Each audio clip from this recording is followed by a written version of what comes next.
فاتحہ کی درخواست ہے مرحوم سخاوت محمد کاظمی،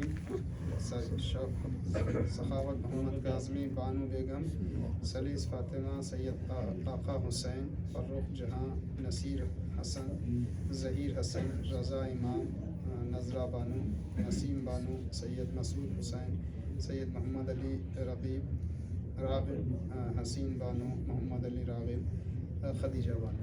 بسم اللہ الحمد للہ رب العالمین الرحمن الرحیم مالک یوم الدین ایاک نعبد و ایاک نستعین اهدنا الصراط المستقیم صراط الذین انعمت علیہم غیر المغضوب علیہم الرحمن الرحیم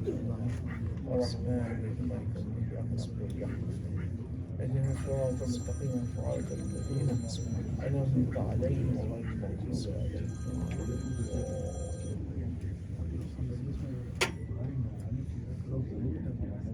لا حول ولا قوة إلا بالله العلي العظيم. أعوذ بالله من الشيطان الرجيم.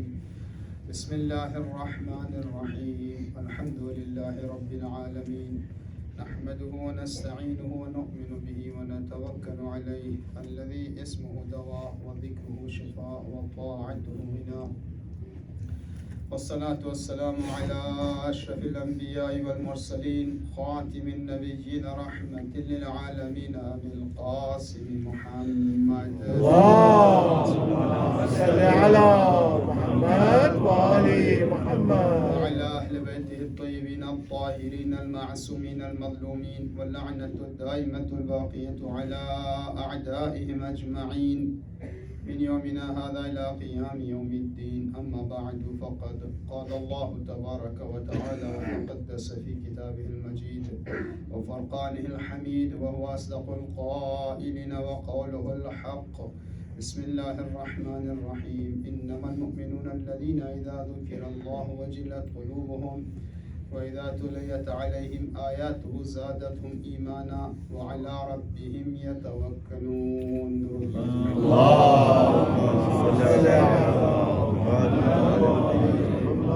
آپ حضرات تھوڑا سا آگے تشریف ہیں، خاص طور سے جو اس طرف ہیں آپ لوگ تھوڑا سا جن کو تکیے کی ضرورت نہیں ٹیک لگانے کی، جو آ سکتے ہیں آگے آ جائیں تو بہتر ہوگا. جو لوگ ٹیک لگا کے بیٹھے ہیں وہ آرام سے بیٹھیں، کوئی لیکن جو درمیان میں ان کو جو درمیان میں بیٹھے ہوں تھوڑا سا آگے آ جائیں تو درود پڑھ دیں.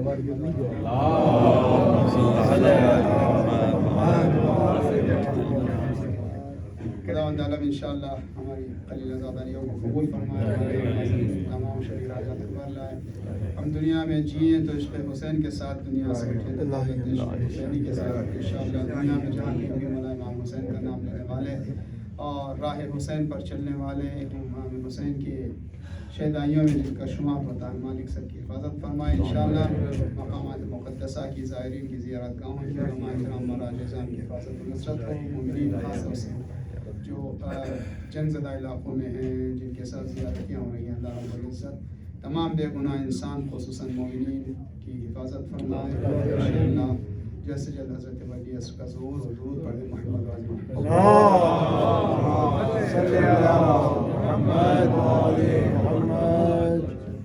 عشر محرم کی ایک خاص کیفیت ہوتی ہے، ایک خاص جذبہ ہوتا ہے، ایک خاص نوعیت ہوتی ہے. عشر محرم کے بعد پروگرامز کی ترتیب کچھ اوپر نیچے ہو سکتی ہے.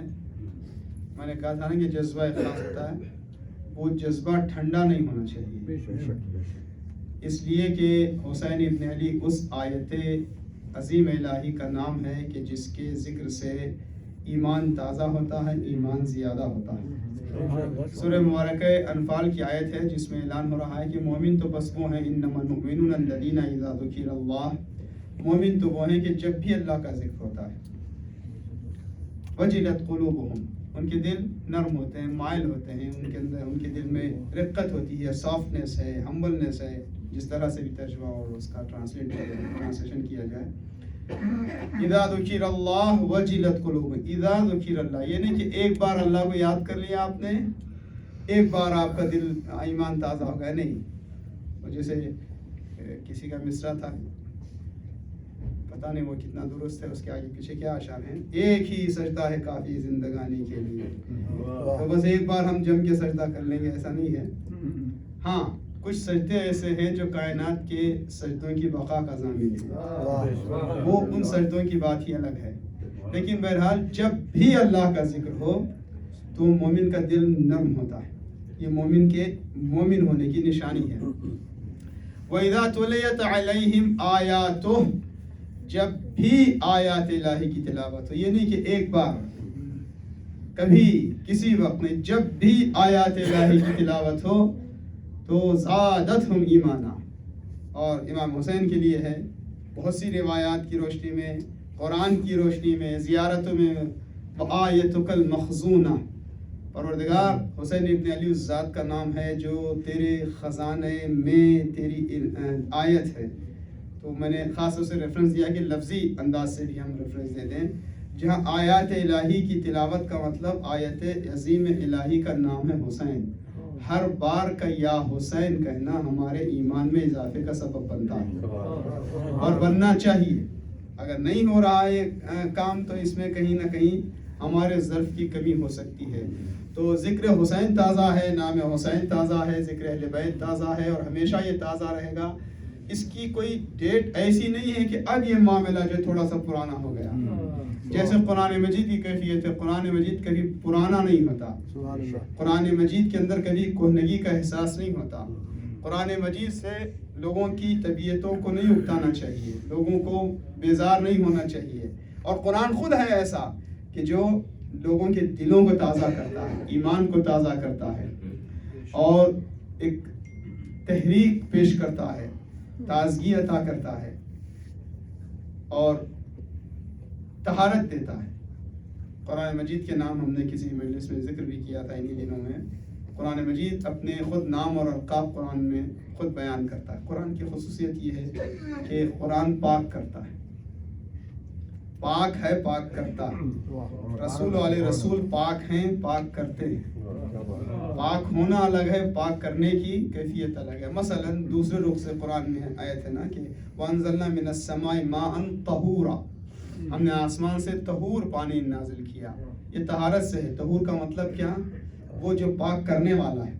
دنیا میں بہت سی چیزیں ہیں پاک ہیں مگر پاک کرتی نہیں ہیں. یہ کپڑا یہ پاک ہے، یہ کسی چیز کو پاک نہیں کر سکتا. پانی پاک کرنے والا ہے، پانی کی خصوصیت ہے. قرآن مجید اور اخلاق رسول و آل رسول وہ ہیں تو طہارت کی عظمت پر، مگر وہ پاک کرنے والے بھی ہیں. روحوں کو پاک کرتے ہیں، قلب و دل و دماغ کو پاک کرتے ہیں، خاندانوں کو پاک کرتے ہیں، انسانیت کو پاکیزگی سے نوازتے ہیں. قرآن کا جواب نہیں، اہل بیت کا جواب نہیں. قرآن مجید بابرکت کتاب ہے، اہل بیت اطہار مبارک ہے اور ان میں سے ہر ذات اور ہر ایک کا اخلاق بابرکت ہے. میں تمام صفات کی طرف اس وقت جو ہے وہ آپ کی توجہ کو نہیں لے جاؤں گا، ظاہر ہے کہ بات بہت طولانی ہو جائے گی. ایک نتیجہ لینے کے لیے اس سلسلے کی آخری خدمت ہماری طرف سے بھی ہے اور ہم سب کے لیے ایک تھوڑا سا بیٹھ کر تجزیہ کرنے کے لیے کہ مولا ابا عبداللہ حسین کی بارگاہ سے ہم طہارت لیں اور لیتے رہیں اور یہاں سے پاکیزگی اور نور حاصل کرتے رہیں. قرآن مجید طاہر کرتا ہے. مثلا قرآن مجید خود طاہر ہے. قرآن کی خصوصیت یہ ہے لا یمسہ الا المطہرون. قرآن کو چھونے کے لیے، ٹچ کرنے کے لیے باوضو ہونا ضروری ہوتا ہے اور قرآن کا اثر لینے کے لیے روح کی طہارت کی ضرورت ہوتی ہے، دل کی طہارت کی ضرورت ہوتی ہے.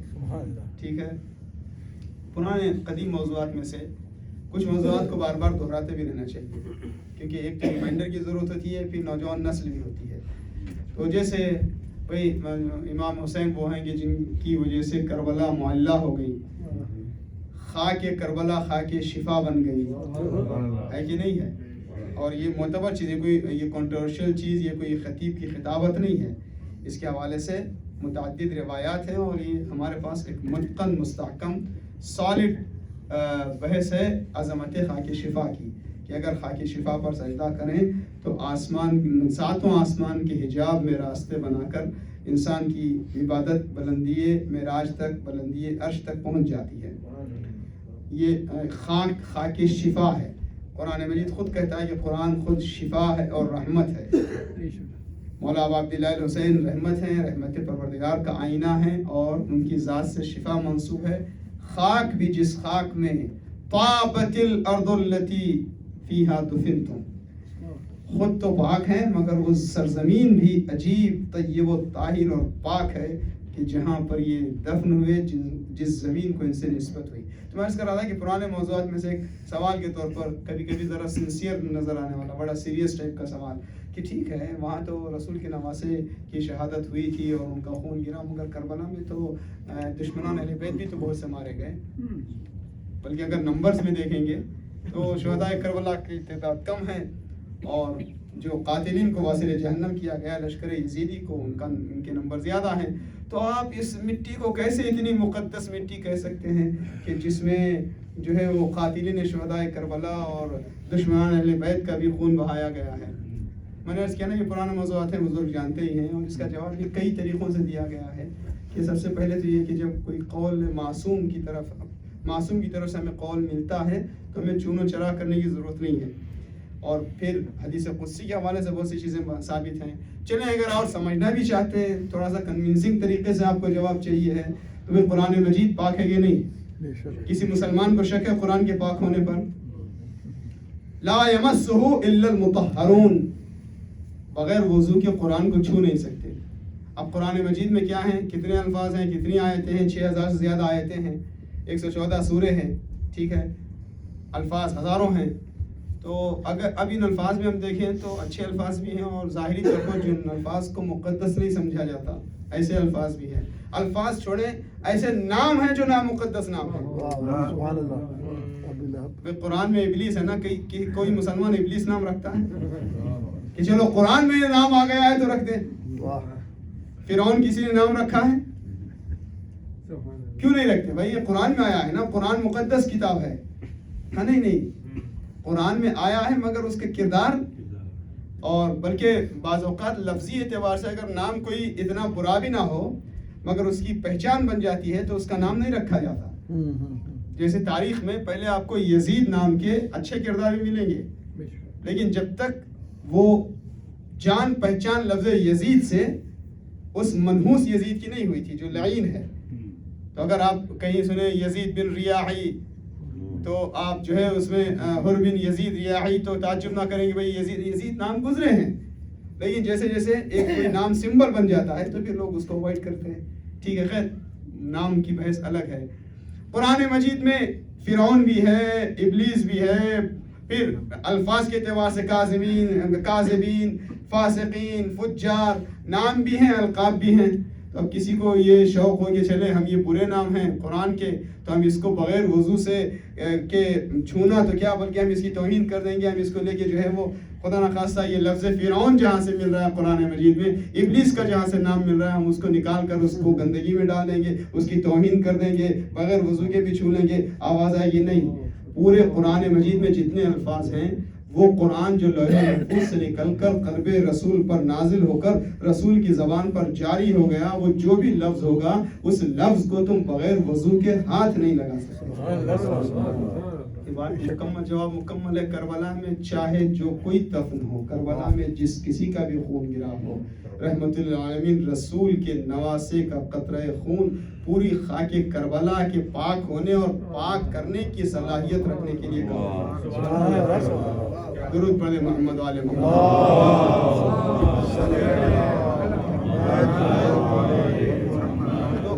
بہرحال ہم یہ موضوع اس لیے لے کے چل رہے ہیں کہ ہم اس بات کو محسوس کریں کہ یہاں سے کتنی پاکیزگی ملتی ہے، دنیا کی آلودگیوں سے، گندگیوں سے روح و جسم اور نظر اور قلب اور وجود کی جو خدا نخواستہ کوتاہیاں رہتی ہیں ان سے برتر ہونے کا سب سے بڑا ذریعہ ہے اہل بیت اطہار کی تعلیمات اور قرآن مجید، اور یہ وہ سورس ہے، یہ وہ ذریعہ ہے کہ جس کے ذریعے سے انسان خود نورانی بن سکتا ہے۔ جیسے کہ قرآن نور ہے، دیتا ہے، نور کا اثر نور ہے، برابری کی بات نہیں ہو رہی ہے، نور کا اثر نور کے ذریعے ظاہر ہوتا ہے، چراغ سے چراغ جلتا ہے،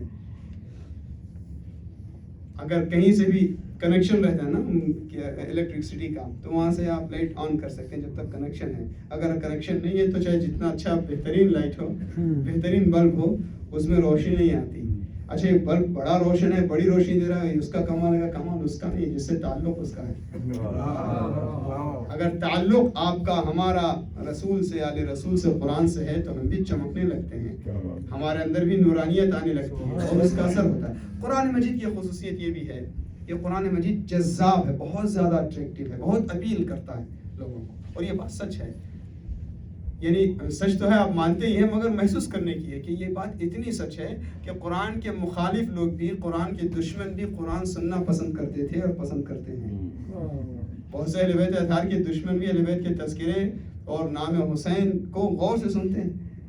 کبھی کبھی حاکم شام معاویہ مولا کے خاص چاہنے والوں سے کہتا تھا صف لی علی, علی کے بارے میں بیان کرو. پتہ نہیں بات پہنچ پا رہی ہے کہ نہیں.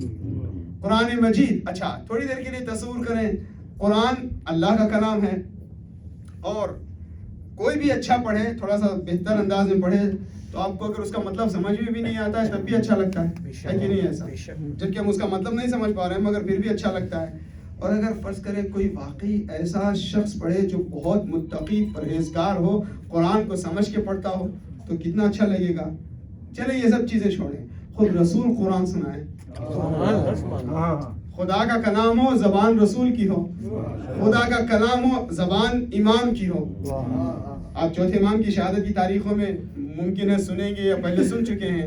چوتھے امام جب قرآن مجید کی تلاوت کرتے تھے تو راستے سے گزرنے والے اس زمانے میں لوگ پانی بیچنے والے یا بانٹنے والے مشکوں میں لے کر, ظاہر ہے کہ وہ چمڑے کی مشک ہوتی تھی, مشک میں لے کر وہ پانی بیچتے تھے. تو وہ جب کھڑے ہوتے تھے اس کمپاؤنڈ کی دیوار, آج کے زمانے کے حساب سے ہم کہیں دور صحن خانہ کے پاس یا کہیں بھی, امام کی آواز تلاوت سے ایسے محویت میں مصروف ہو جاتے, اس طرح سے وہ اپنے آپ کو بھول جاتے کہ وہ مشکوں کا پانی قطرہ قطرہ ٹپک کر ان کی پوری مشکیں خالی ہو جاتی, ان کا سرمایہ ختم ہو جائے, انہیں پتہ تک نہیں چلتا, اس لیے کہ خدا کا کلام ہو, سید سجاد کی زبان ہو. کیسی کیفیت رہی ہوگی. اب رسول اللہ خود قرآن سنائے. چنانچہ تاریخ میں واقعات ملتے ہیں رسول اللہ کے جو سب سے بڑے دشمن تھے, جو رسول اللہ کے بڑے سخت دشمن تھے, ابو سفیان, ابو جہل, اخنس, یہ تین وہ سردار تھے خاص طور سے کہ جو لوگوں کو منع کرتے تھے قرآن سننے سے. عجیب بات ہے. یہ قرآن میں آیت ہے, سورہ فصلت کی آیت ہے, میرے خیال سے آیت نمبر 26 ہے, اگر نمبر مجھے تھوڑا سا ڈاؤٹ ہے, مگر یہ سورہ فصلت کی آیت ہے جس میں وقال الذین کفروا لا تسمعوا لهذا القرآن والغوا فیہ. کافر کہتے ہیں کہ قرآن سنو نہیں, اس کا جادو چل جاتا ہے, اس کا اثر تمہارے کان سے تمہارے دلوں پر پڑنے لگتا ہے. تو یہ تینوں تھے, لوگوں کو منع کرتے تھے قرآن سننے سے. رات کی تاریکی میں, وہ بھی سحر کے موقع پر, بستر چھوڑ کر ایک دوسرے سے نگاہ چھپا کر, ایک دوسرے سے چھپ کر جاتے, اور رسول اللہ جو قرآن مجید کی تلاوت کرتے ہوئے, شاید نماز تہجد کا وقت ہوتا, دور سے آواز سن رہے ہیں, اور جب واپس ہونے لگتے تو ایک دوسرے سے ٹکرا جاتے. او ہو تم کیا کر رہے ہو یار, یہ کیا کیا تم نے, تمہاری قوم کو پتہ چلا تم قرآن سننے گئے تھے, چلو کل نہیں آنا ہرگز. تینوں معاہدہ کر کے جاتے. پھر دوسرے دن, دیکھیے میں آپ کی خدمت میں عرض کروں, ہم لوگ سن رہے ہیں, یہ کوئی آسان بات ہے. سحر کے وقت فجر سے پہلے اپنی نیند چھوڑنا, بستر چھوڑ کر جانا, اور جا کر کان لگا کر رسول اللہ کی زبان اقدس سے قرآن کی تلاوت ہو رہی تو سننا. 3 دن تک یہ کام ہوتا رہا, معاملہ ہوتا رہا, اور اس کے بعد 3 دن بعد آپس میں ایک سختی کے ساتھ معاہدہ کیا, شاید ایگریمنٹ بنا کہ اب اس کے بعد ہم تینوں قسم کھا کے کہتے ہیں کوئی آئے گا نہیں, کہ لوگوں کو پتہ چل گیا کہ ہم آگے ہیں قرآن کی مخالفت میں, اور ہم ہی اگر قرآن سننے کو اس طرح سے آئیں گے تو لوگوں کو کیا حشر ہوگا. میں یہیں سے ایک بول لینا چاہتا ہوں, پیغام دینا چاہتا ہوں. لوگوں کو روکا جاتا تھا. رسول اللہ جب قرآن کی تلاوت فرماتے نا, خانہ کعبہ کے اطراف شور شرابہ کیا جاتا تھا. یہ مکہ سے مدینہ ہجرت کیوں ہوئی تھی رسول اللہ کی؟ اس لیے کہ مدینے سے لوگ آئے تھے, اوس خزرج کے درمیان اور یہاں مکے والوں کے درمیان معاہدہ تھا, وہ الائنس تھے ایک دوسرے کے, کہ جب ہمیں ضرورت پڑے تو تم سپورٹ کرنا, تمہیں ضرورت پڑے گی تو ہم سپورٹ کریں گے. تو مدینہ کے لوگوں کو کچھ ضرورت تھی سپورٹ کی, وہ آئے تھے مکے کے کفار قریش کے پاس مدد لینے کو. جب سرداران قریش کے پاس گئے تو مدد مانگنے, تو انہوں نے کہا بھائی دیکھو اب اس وقت ہم تمہاری مدد کرنے کی, تمہاری سپورٹ کرنے کی پوزیشن میں نہیں ہیں, اس لیے کہ ہمارے پاس خود ایک پرابلم کھڑی ہو گئی ہے. وہ کیا پرابلم ہے؟ کہا ہے کہ بندہ ہے جو معاذ اللہ پڑھتا ہے تو اس کا جادو چل جاتا ہے. اور اتفاق سے کہا وہ جو الفاظ ہے نا یفسد الشباب، اس نے پورے ینگ لوگوں کو بگاڑ رکھا. ٹھیک ہے، اب میں تفصیل میں جاؤں گا، بہت باتیں یہاں پہ بیان ہو جائیں گی جلدی سے آگے. اچھا تو اب ہم کیا کریں؟ ہم تو مدینے سے آئے تھے تمہاری سپورٹ کے لیے، تمہاری مدد چاہیے تھی. نہیں، اب تو ہم اس وقت کسی پوزیشن میں نہیں ہے ہم تمہاری مدد کر سکیں. چلیں اب مایوس ہو گئے. اب آ ہی گئے ہیں تو چل کے خانہ کعبہ کا طواف کر لیتے ہیں. طواف خانہ کعبہ اسلام سے پہلے بھی تھا، دعوت اسلام سے پہلے. او خبردار، نہیں آج اب کی بار تم خانہ کعبہ کی طرف نہیں جاؤ گے. اس بار تمہیں خانہ کعبہ کی طرف نہیں جانا ہے ہرگز. کیوں نہیں جانا ہے؟ کہ وہی تو ہوتا ہے. وہاں تم جاؤ گے، وہاں آس پاس وہ قرآن کی تلاوت کرے گا، وہ سنائے گا اور سب پہ اثر پڑ جاتا ہے. کہا کہ ایسے کیسے ہو سکتا ہے؟ ہم آئے ہیں تو کم از کم خانہ کعبہ کا طواف تو کر کے جائیں گے. کہا اچھا ٹھیک ہے، اگر ایسے ہی ہے تو ایسا کرو. پھر وہ روئی، مطلب لٹرل طریقے سے، ایسا کوئی وہ نہیں ہے، ایک سٹوری بنائی نہیں گئی ہے، روئیاں کانوں میں ٹھونسی گئی کہ ٹھیک ہے اگر جانا ہی ہے تو خبردار کوئی بات تمہارے کان تک پہنچے نہیں، آرام سے جانا، چپ چاپ طواف کر کے نکل لینا. وہ چلنے لگے اوس و خزرج کے لوگ مدینے کے. لیکن خدا نے انسان کو آزاد ضمیر کے ساتھ پیدا کیا. یہاں وقت نہیں، آپ نبیوں کا کام، میں نے کسی مجلس میں عرض کیا تھا، نبیوں کا کام ہے وہ آپ کی عقلوں کو بیدار کرتے ہیں.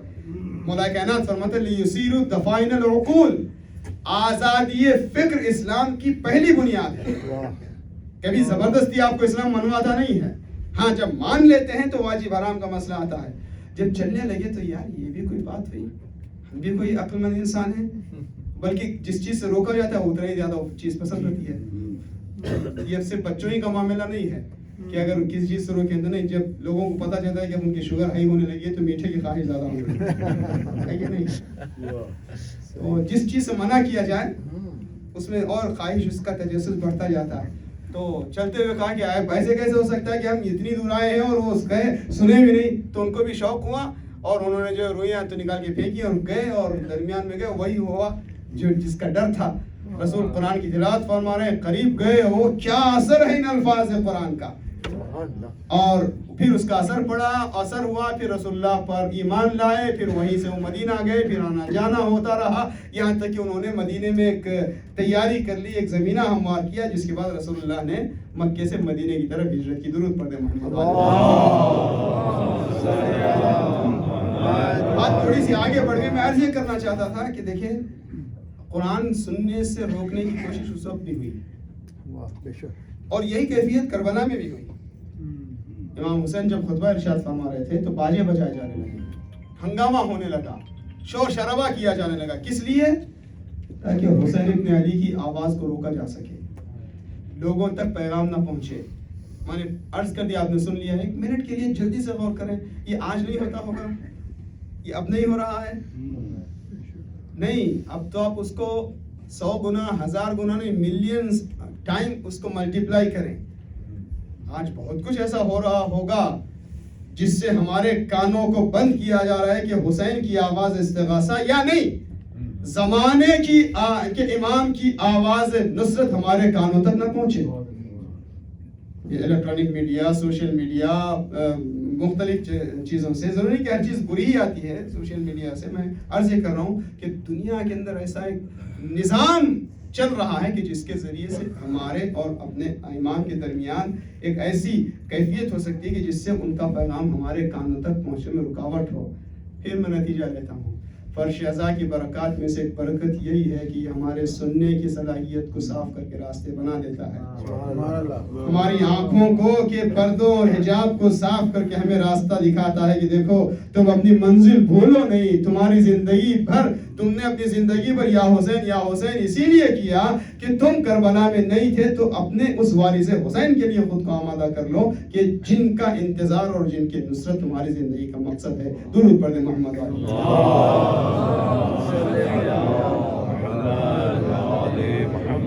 قرآن مجید جذاب ہے، بہت زیادہ اٹریکٹیو ہے. اب آپ دلائل حسین کی ذات، میں نے عرض کیا اب یہ فضائل اور مصائب دونوں کی انتہا کا جملہ ہے.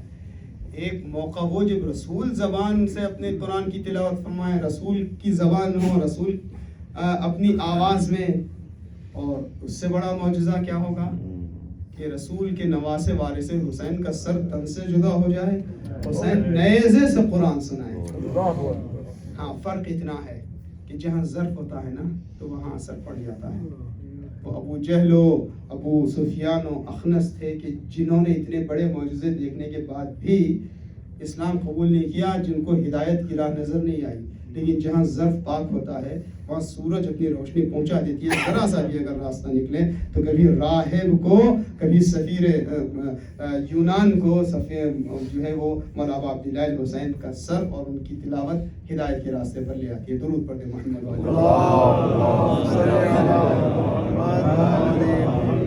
بہرحال انشاءاللہ وقت کے اندر بات کو تمام بھی کرنا ہے اور متن بھی آپ انشاءاللہ کریں گے۔ تو قرآن مجید جاذب ہے، اب عبداللہ الحسین کا تذکرہ جاذب ہے۔ میں نتیجہ لینا چاہتا ہوں، قرآن مجید کا مین ٹاپک کیا ہے؟ ہم اسی کو پھر کنورٹ کر دیں گے اسی سوال کو کہ امام حسین کی شہادت کا مرکزی مقصد کیا ہے؟ ہم لوگ ظاہر ہے کہ روز الحمدللہ ہر روز قرآن پڑھتے ہیں، پڑھنا چاہیے، قرآن سے وابستہ ہے، مگر اس اینگل سے بھی کبھی غور کریں قرآن مجید کا سبجیکٹ کیا ہے؟ قرآن مجید میں ہسٹری ہے، قرآن مجید میں آپ کو عبادتوں کے طریقے ملیں گے، قرآن مجید میں اخلاق کی باتیں ہیں، قرآن مجید میں قانون کی باتیں ہیں کہ نہیں ہے؟ قرآن مجید میں گزشتہ امتوں کی تاریخ ہے، آئندہ کی پریڈکشنز ہیں، قرآن مجید میں قانون ہے، قرآن مجید میں سب کچھ ہے، ٹھیک ہے؟ لا رتب ولا یابس الا فی کتاب مبین۔ مگر قرآن مجید کا سینٹرل سبجیکٹ کیا ہے؟ یہ بہت ریلیونٹ بحث ہے ہماری آج کی اپنی زندگی سے، یاد رکھیں اور اس میں غور کریں۔ مجھے امید ہے کہ آپ حضرات اپنی توجہ ہمارے ساتھ رکھے ہوئے ہیں اور اس سے ایک نتیجہ لیں گے ہم کہ قرآن مجید کا مرکزی عنوان کیا ہے۔ بھائی قرآن میں تو سب کچھ ہے، تمام موضوعات ہیں، مرکزی موضوع کیا ہے قرآن مجید کا؟ ذات پروردگار، یا دوسرے لفظوں میں کہیں توحید۔ آپ جس چیز کو بھی دیکھیں، علم کی کوئی اہمیت نہیں مگر یہ کہ خدا تک پہنچے۔ اخلاقیات وہی اخلاقیات ہیں جہاں خدا تک پہنچے۔ نہیں، بات بہت طولانی ہے، میں ایک جملے میں عرض کر دوں گا۔ زندگی کا مقصد کیا ہے؟ نبیوں کا آنا کیا ہے؟ نبیوں کی محنتیں کیا ہیں؟ دنیا بنی کیوں ہے؟ انجام کیا ہوگا؟ انا للہ و انا الیہ راجعون۔ ہم آئے کہاں سے ہیں؟ ہمارا اوریجن کہاں ہے؟ ہماری ڈیسٹینیشن کہاں ہے؟ سب کچھ، یعنی آپ اس اینگل سے جو لوگ خاص طور سے جن کو تھوڑا سا مطالعہ کا شوق ہے، قرآن کی آیتوں کی ترجمے اور تفسیر پر غور کریں۔ قرآن میں ہر موضوع کو کور کیا گیا ہے، مگر جو مرکزی تھیم ہے قرآن مجید کا، جو مرکزی موضوع ہے وہ ہے توحید پروردگار۔ سبحان اللہ، ٹھیک ہے؟ اور جو سو کالڈ سیکولر ایجوکیشن ہے، سیکولر لائف سٹائل ہے، سیکولر میں کہوں گا کہ ٹریڈ کا جو سسٹم ہے، جتنی بھی چیزیں جس کو غیر مذہبی طور پر سیکولر طور پہ پیش کیا گیا، اس کا سینٹرل سبجیکٹ کیا ہے یا کون ہے؟ آدمی کی پسند۔ کہتے ہیں نا کہ بھائی آپ کی بزنس میں کنزیومر ہی جو ہے وہی خدا ہے، ٹھیک ہے کہ نہیں ہے؟ اسی لیے ریویوز کو دیکھا جاتا ہے۔ آج کل بہت سوال ہوتا ہے کہ آپ ریویو دیں، اچھی چیز ہے، یہ چیزیں غلط نہیں ہیں، ہم بتا کیا رہے ہیں؟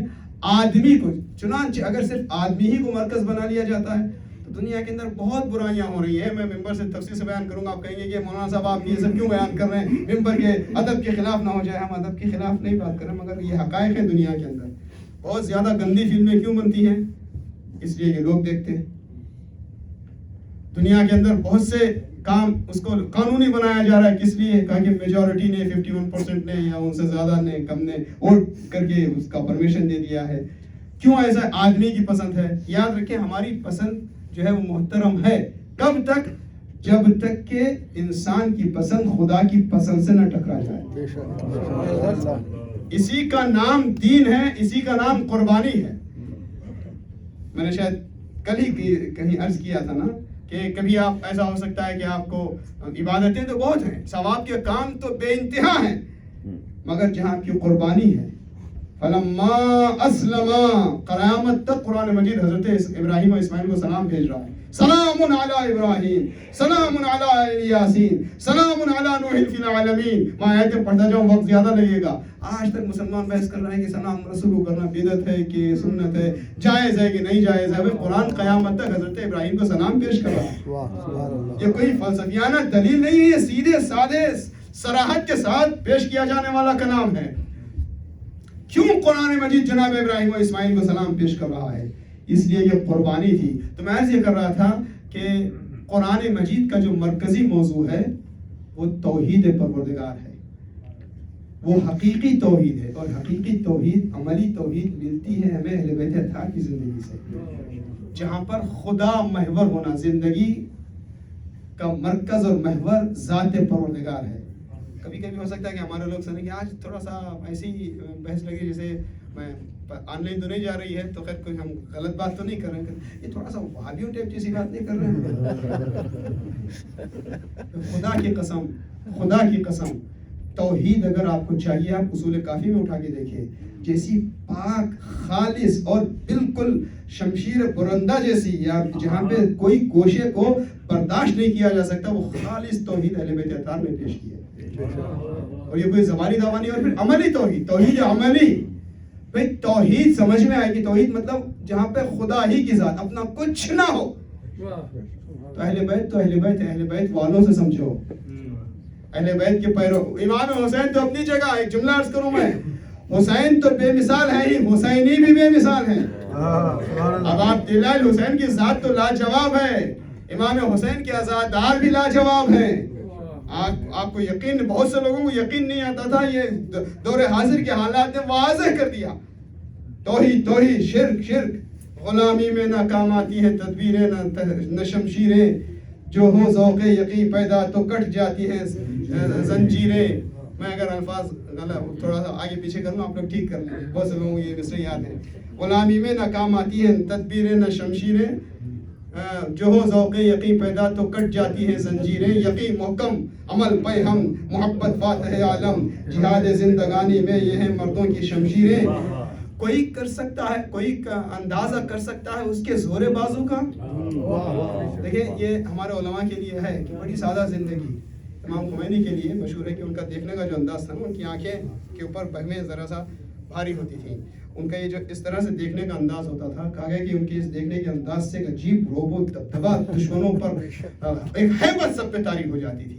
اب آپ اس کو سنیں اور یہ مصرے کہ کوئی اندازہ کر سکتا ہے اس کے زور بازو کا، نگاہ مرد مومن سے بدل جاتی ہے. میں امیر المومنین کی بات نہیں کر رہا ہوں، امیر المومنین کی ذات تو بہت بلند ہے. نگاہ مرد مومن سے بدل جاتی ہیں تقدیریں. حسین والا مر کر بھی خود زندہ رہتا ہے، زمانے کے احساس کو زندہ کر جاتا ہے. یہ کیا ہے؟ یہ توحید ہے. خدا کی قسم یہ قرآن اور توحید ہے، جہاں پر اللہ ہی اللہ ہو، ناکامی کا تصور ہی نہیں ہے. سب کچھ لٹ جانے کے بعد بھی بڑا سکون بھی ہے، بڑا اطمینان بھی ہے. یہ بھی ایک الگ بحث ہے. ہم لوگ کہتے ہیں کہ نفس مطمئنہ حسین تو نفس مطمئنہ ہے. موقع ملے تو حسینیوں کے اطمینان کو دیکھیں، حسین والوں کے اطمینان پر بحث ہونا چاہیے. ایک درجہ شہداء کربلا کا اطمینان، ایک درجہ جناب زینب کا اطمینان، ایک درجہ عزاداروں کا اطمینان، جن کے پاس عزاداری کی سچی دولت پائی جاتی ہے، جنہوں نے اپنے فکر و عمل میں توحید کو سجا لیا ہے. بہرحال میں کچھ اور باتیں عرض کرنا چاہ رہا تھا، لیکن ایک نتیجے تک بات کو پہنچا دیتے ہیں کہ قرآن مجید کا مرکزی عنوان کیا ہے؟ توحید پروردگار. اب آپ دلال حسین نے کس بات کی حفاظت کی؟ نماز بچایا، روزہ بچایا نہیں. سرداد دداد دست در دست یزید. تھوڑا سا اگر اس کو پھیلا کے ہم دیکھیں نا، دیکھیں دین جتنا بھی ہے، 1,24,000 انبیاء کی محنتوں کو، دین کے احکام کو، شریعت کو بڑے پیمانے پر 2 حصوں میں تقسیم کیا جاتا ہے. ایک حصہ جن کو اصول دین کہا جاتا ہے، ایک حصہ فروع دین. بلکہ ایک اور شق بھی اس میں دونوں کے درمیان انڈر لائن لگائی جاتی ہے، اخلاقیات. اخلاقیات کچھ الگ نہیں ہیں، اسی اصول و فروع کے ساتھ ہیں. اصول دین، فروع دین. اصول دین کیا ہیں؟ وہ چیزیں جن پہ ہمارا بلیف ہے، ماننے والی چیزیں دلیل کے سائے میں. فروع دین کیا ہے؟ ہماری روزمرہ کی ذمہ داریاں اور واجبات جن میں سے مشہور اور اہم 10 ہیں، سب سے پہلے نماز کو گنایا جاتا ہے۔ موقع ملے آپ لوگ، میں اشارہ کر رہا ہوں، یعنی میں ایک آپ کے لیے جو ہے ایک انڈیکیشن کے طور پر ایک جو ہے ایک دعوت فکری کے طور پر دے رہا ہوں۔ آپ کا مثالیں بڑھا لینا اور بات کو پھیلا لینا آپ کا کام ہے۔ جتنے بھی اصول دین ہیں، جتنے بھی فروع دین ہیں، فروع دین میں کیا ہوتا ہے؟ مثلا نماز ہے۔ نماز اگر کوئی غیر مسلمان شوقیہ پڑھ لے تو اس کی نماز کہلائے گی؟ نہیں ہے کہ نہیں ہے؟ اگر کوئی ایسی بغیر نیت کے نماز پڑھ لے تو نماز کہلائے گی؟ نہیں۔ نماز میں شرط کیا ہے؟ قربتاً اللہ۔ تو نماز بھی توحید سے ہے، روزہ بھی توحید سے ہے، حج بھی توحید سے ہے، ہر عمل کی بازگشت توحید کی طرف ہے۔ اچھا، اب آپ اپنے آپ اخلاقیات، ماں باپ کے حقوق، سب کچھ اصول دین میں چلے ریورس آتے ہیں۔ قیامت ہے، قیامت کا تصور بغیر توحید کے کچھ نہیں ہے۔ امامت و ولایت بھی بغیر توحید کے نہیں ہے، رسالت بھی بغیر توحید کے نہیں ہے، عدل کا تصور بھی توحید کے ساتھ ہے۔ ٹھیک ہے، یہ جو آپ روز مصرے سنتے ہیں نا، امام حسین نے کیا بچایا، پورا دین، پورے دین کی عمارت ٹکی ہوئی ہے توحید پر۔ فروع دین بھی، اصول دین بھی، اخلاق بھی، نماز بھی، اعمال و عبادات بھی، اور عقائد اور ایمان کی باتیں بھی، سب کچھ، سب ہر ایک دین کی ہر جو بات ہے، دین کے ہر امر کا معاملہ، اس کا دار و مدار توحید پر ہے۔ توحید وہی فاؤنڈیشن ہے جس پہ پورے دین کی عمارت کھڑی ہے۔ اب امام حسین نے کیا بچایا؟ سرداد نداد دست یزید حقا کے بنا لا الہ حسین، حسین لا الہ الا اللہ کی بنیاد ہے۔ درود پڑھ دیں محمد والے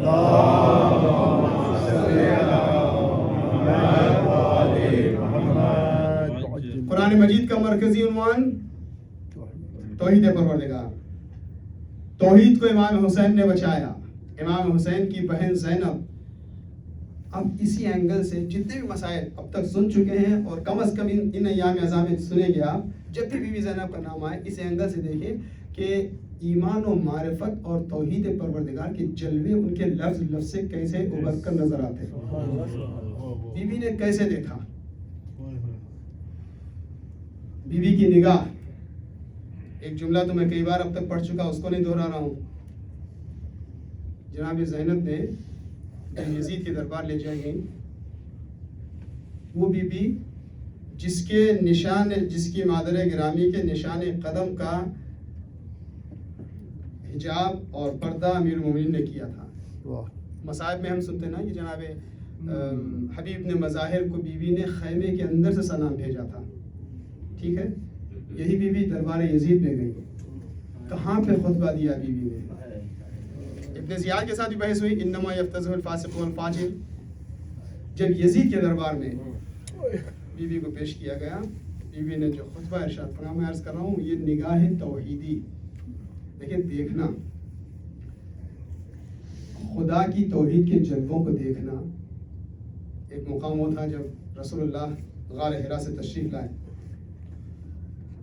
قرآن مجید کی ابتدائی آیتوں کا نزول ہوا تھا، اقرأ بسم ربک الذی خلق، خلق الانسان من علق، اقرأ وربک الاکرم الذی علم بالقلم۔ ٹھیک، تو رسول اللہ جب تشریف لائے تو زمین سے آسمان تک نور کا سلسلہ ساتے تھا، نورانی رسول، قرآن کی نورانی آیتوں کا نزول اور حکم پروردگار اعلان رسالت کے حوالے سے۔ جب خانہ جناب خدیجہ میں رسول اللہ پہنچے تو اب ہمارے بعض مسلمان ایک الگ انداز میں اس کو پیش کرتے ہیں کہ شک ہو گیا، گھبرا گئے، ضعف آ گیا تھا، ان چیزوں سے قطع نظر۔ جیسے ہی خانہ جناب خدیجہ میں پہنچے رسول اللہ، جناب خدیجہ نے پوچھا، اے محمد میں یہ کیا حالت دیکھ رہی ہے، کیا کیفیت ہے؟ کہا جانتی ہوں میں اللہ کا نبی ہوں، میری رسالت کے اعلان کا حکم دیا گیا۔ یہ سننا تھا۔ جناب خدیجہ ایک مرتبہ مسکرا اٹھی، اب آپ ہمارے سامنے اظہار فرما رہے ہیں، ہم تو پہلے سے جانتے تھے۔ دیکھیں میں رب کہاں سے کہاں دے رہا ہوں۔ اتفاق سے جناب زینب کی ولادت کے ساتھ ایک روایت ملتی ہے کہ رسول اللہ نے فرمایا اس بچی کا احترام کرو، یہ ہو بہو خدیجۃ الکبریٰ کی شبیہ ہے۔ ایسے ہی جناب خدیجہ کا ذکر ہر زیارت میں نہیں ہو رہا ہے، ہر امام کے تذکرے کے ساتھ نہیں ہو رہا ہے۔ دیکھیں یہ جب نگاہ جناب خدیجہ معراج پاتی ہے تو زینب تک پہنچتی ہے. اب مجھے یہ حق ہے نا کہنے کا کہ زینب کی ذات میں مولا علی کی تربیت بھی ہے, مولا علی کا کلام بھی ہے, مولا علی کی تعلیم بھی ہے, جناب سیدہ کی عصمت ہے, مگر یہ بھی کہنا ہمارا فرض بنتا ہے کہ ابو طالب کا جذبہ بھی زینب میں ہے, خدیجہ الکبریٰ کی تعلیمات بھی زینب میں یہ ہیں. چنانچہ جناب خدیجہ نے اعلان رسالت سے پہلے رسالت کو دیکھا, اور جناب زینب نے کیا دیکھا؟ یزید کے دربار کا خطبہ اٹھا کے دیکھیں. مقام پہ بی بی فرماتی ہے کہ قسم ہے فواللہ لا تمحو ذکرنا, یعنی اگر میں اس جملے کی تفسیر کروں تو اس مجلس کو بی بی زینب دیکھ رہی تھی, پتہ نہیں بات پہنچ رہی ہے کہ نہیں. قسم ہے اللہ کی تو ہمارے ذکر کو مٹا سکتا ہی نہیں ہے, اور اللہ کی قسم ہے کہ تیری ذلت کبھی گھٹ ہی نہیں سکتی ہے. ایک منظر یہ جہاں نگاہ زینب صدیوں کو, ابھی تک کا معاملہ یہ ہے, قیامت تک کیا ہوگا پتہ نہیں ہے, مگر زینب صدیوں پہلے اس منظر کو دیکھ رہی تھی. اس سے آگے کا منظر نگاہ توحیدی. جناب زینب نے جب سید سجاد کو تسلی و دلاسا دیا, اللہ اکبر, یہ مصائب میں فضائل کی انتہا ہے. جناب زینب نے دیکھا کہ سید سجاد کا حال یہ ہے, عالم یہ ہے کہ سید سجاد اپنے بابا کے جنازے پر خود کو گرا دیتے ہیں 11 محرم. الفاظ روایت کے ایسے ہیں کہ چہرے کا رنگ زرد ہوا, ایسے لگا جیسے حالت احتضار ہوتی ہے, احتضار کی حالت جانکنی کا عالم ہوتا ہے جس میں آخری سانسیں ہوتی ہیں. اور بعض علماء تجزیہ کرتے ہیں کہ تھا منظر ایسا کہ اگر مشیت پروردگار نہ ہوتی, خدا کا فیصلہ نہ ہوتا, اور جناب زینب کے تسلی دینے کا انداز نہ ہوتا, تو جناب سید سجاد کا مر جانا طے تھا. جب اپنے بابا کے جنازے سے رخصت ہو رہے تھے, یہ بات مسلمات میں سے تھی. ایسے موقع پہ جناب زینب پہنچی جلدی سے, بیٹا یا بقیت الماضین, دیکھیں یہ بقیت الماضین وقت نہیں ہے, اے تمام گزشتگان کے وارث بقیہ, یعنی ایک لاکھ. اتنی جلدی میں ایک جملے میں پوری زیارت وارثہ پڑھ دی. جناب زینب نے سید سجاد کی, یعنی سید سجاد کی زیارت ہے یہ, امام حسین کا نہیں. سید سجاد کا لقب بتا رہے ہیں, اے وارث کے, آدم کے وارث سلام, نوح کے وارث سلام, ابراہیم کے وارث سلام, موسیٰ کے وارث سلام, قرآن والے, تورات نہیں. یہ سب اتنے الفاظ کو جمع کر کے ایک لفظ میں کہہ دیا, یا بقیت الماضین, اے تمام گزشتگان کے امانت داروں, وارث اور بقیہ. یہ بھی معجزہ کلام کا ہے. نہج البلاغہ کے مالک کی, خالق نہج البلاغہ کی بیٹی ہے تو اس طرح ہی سے فرمائیں گی. اور اس کے بعد فرمایا, بیٹا یہ تمہارا کیا عالم میں دیکھ رہی ہوں. کپوپی اماں, وہ بیٹا جی کر کیا کرے جس کے باپ کا لاشا بے گور و کفن پڑا رہے. میں جو عرض کر رہا تھا بات نگاہ ہے جناب زینب, اس پوری تفصیل میں گئے بغیر بی بی تسلی دیتی ہے. تسلی دینے کا انداز دیکھیں, تسلی کس کو دیتے ہیں؟ امام وقت کو. ہمارا یہ عقیدہ ہے روایتوں کی روشنی میں کہ امام کائنات کا دھڑکتا ہوا دل ہوتا ہے. کائنات کی بقا امام کے دل کی مضبوطی سے ہے. میں نے جان بوجھ کر یہ لفظ استعمال کیا, دل کی مضبوطی. امام کا جو قلب ہے وہ کائنات کو دھڑکنے دیتا ہے, وجود دیتا ہے. مگر امام حسین کی شہادت کی اور جنازے کی پامالی کی مصیبت ایسی تھی کہ قلب امام بھی پارا پارا تھا. ایسے میں زینب نے کس طرح تسلی دی, بیٹا سید سجاد آج اپنے بابا کی غربت پر اتنا زیادہ غمگین نہ ہو. میں نے ام ایمن سے سنا ہے ایک دن ایسا آئے گا تیرے بابا کا عالیشان روزہ بنے گا, دنیا کے گوشے گوشے سے لوگ تیرے بابا کی زیارت کو آئیں گے. یہ ہے نا نگاہ زینبی. آج جو 40 کی مشی ہوتی ہے, لوگ جا رہے ہیں, ملینز کی تعداد میں جاتے ہیں. انشاءاللہ اس سال بھی ہوگا اور یہ قیامت تک سلسلہ اور بہتر انداز میں چلتا رہے گا. یہ زیارت پر دوڑ کر جانے والوں کو زینب دیکھ رہی تھی. یہ نگاہ توحید ہے. اسی تصور میں, اسی موضوع کے حوالے سے میں اشارہ کرتا ہوں, وقت نہیں ہے. آج امام حسین کے کلام کو دیکھیں. حبیب کے سرانے پہنچے تو مولا ابا عبداللہ حسین نے کیا کہا, اے میرے بچپن کے ساتھی حبیب. دیکھیں میں تھوڑا سا مصائب کو تجزیہ کر رہا ہوں. عام طور پر کہا جاتا ہے خطابت میں آپ نے مصائب شروع کر دیے تو بس مصیبت کے جملے پڑھتے جائیں, مگر میں تھوڑا سا پیغام لینا چاہتا ہوں اپنے لیے بھی آپ کے لیے بھی. امام حسین نے جناب حبیب کے سرانے پہنچ کر کے کیا کہا, اے بچپن کے, یہ بہت بڑا جملہ, کوئی کم جملہ نہیں ہے. حبیب محبوب حسین ہیں. جناب حر کے سرانے پہنچے. انت الحر کما سمت کا امک. واقعی تم کیا آزاد ہو, کیا نام تمہاری ماں نے تمہارا حر رکھا ہے. ابوالفضل عباس گھوڑے سے زمین پر آئے تو امام حسین نے کیا فرمایا؟ میں نے عرض کیا تھا نا کہ قرآن کا موضوع کیا ہے, یہ حسین کا موضوع سمجھ لیں اختصار کے طور پر مصائب کے انتہا میں. جب ابوالفضل عباس گھوڑے زمین پر آ رہے تھے, آواز دی یا مولا ادرکنی, تو جناب امام حسین نے کیا کہا؟ الان انکسر ظہری, اب میری کمر ٹوٹ گئی.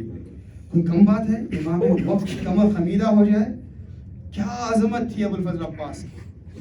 کڑیا جوان بیٹے کے سرانے پہنچے تو کیا فرمایا؟ وضع خدہ علی خدہ, اپنے جوان بیٹے کے رخساروں پہ رخساروں کو رکھ دیا.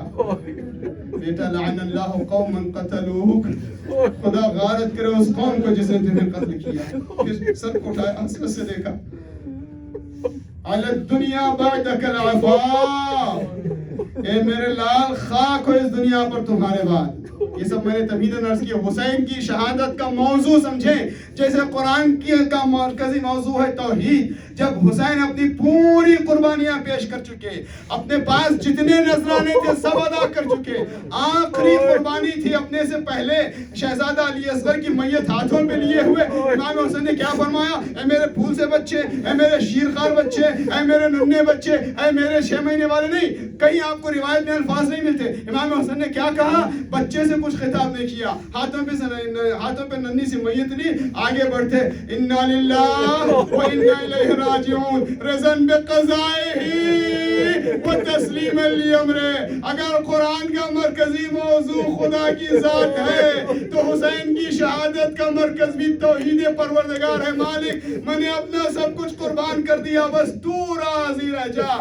رضن بقضائہ. ادھر سے آواز آئی یا ایتھا النفس المطمئنہ ارجعی الی ربک راضیۃ مرضیہ. اے میرے حسین, میں تو تجھ سے راضی, تو بھی مجھ سے راضی, تیری رضا بھی اتنی اہم ہے. عزاداروں, یہی کیفیت ہے, یہی وہ درس ہے جو کربلا کا قیامت تک دنیا کو ملتا رہے گا اور کربلا کو باقی رکھے ہوئے ہے. مجلس تمام ہو گئی. کوفہ واقعات کربلا کے بعد مصائب کوفہ کی تاریخیں بس ایک منظر اور مجلس تمام ہے. کربلا کا لٹا ہوا قافلہ لے جایا گیا, شہر کوفہ کو سجایا گیا, اور داخلے کا کیا منظر تھا, کیا عالم تھا, اس کی تفصیلات نہیں بیان کرنی ہے. منظر یہ تھا کہ ایک مقام پہ شہداء کے جنازوں, شہداء کربلا کے نیزوں کے سروں کو نیزوں پہ بلند کیا گیا تھا اور اہل حرم کو اسیر بنا کر کے لایا گیا. کچھ مقامات ایسے ہیں جہاں پہ جناب زینب نے اپنے نانا کو خاص طور سے یاد کیا, جیسے عصر عاشور بھی, اور جنازہ جب اپنے بھائی کے جنازے سے رخصت ہو رہی تھی تو خاص طور سے صلی اللہ علیہ یا رسول اللہ. کچھ مقام ایسے جہاں پہ بی بی زینب نے خاص طور سے اپنی ماں کو یاد کیا. کچھ مقام ایسے ہیں جہاں پہ جناب زینب نے خاص طور سے اپنے بابا کو یاد کیا. جب کوفے میں قافلے کو داخل کرایا گیا, بس اس مختصر, تو جیسے ہی شاید اہل حرم کا یہ پہلا تجربہ تھا ملائے عام میں آنا, تماشائیوں کے درمیان آنا. ایک مرتبہ زینب نے سر کو جھکایا ہوا تھا, نگاہیں نیچے تھیں. ایک مرتبہ کانوں میں آواز گونجی, بلند آواز گونجی, ایک تکبیر کی آواز گونجی, اللہ اکبر. گویا اپنوں نے, پرایوں نے, دشمنوں نے, سپاہیوں نے, سب نے بے ساختہ بلند آواز میں تکبیر کہہ دی, اللہ اکبر. آہستہ سے جب بی بی نے نگاہوں کو اٹھایا تو کیا دیکھا؟ حسین ابن علی کا سر چودھری کے چاند کے مرمت درمیان میں ہے, اور ستاروں کے مانند شہداء کربلا کے سر نیزوں میں بلند کیے گئے ہیں.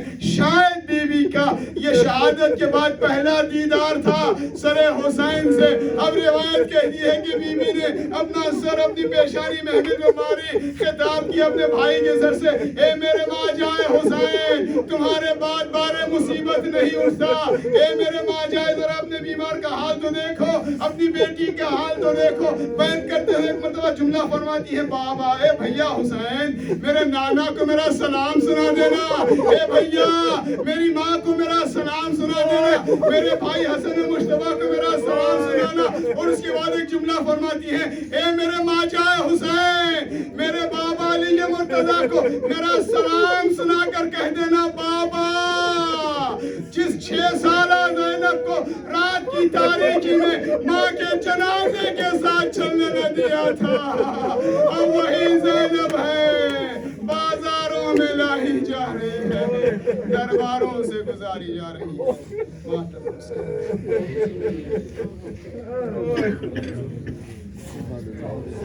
Ya Hussein, Ya Hussein, Ya Hussein, Ya Hussein, Ya Hussein.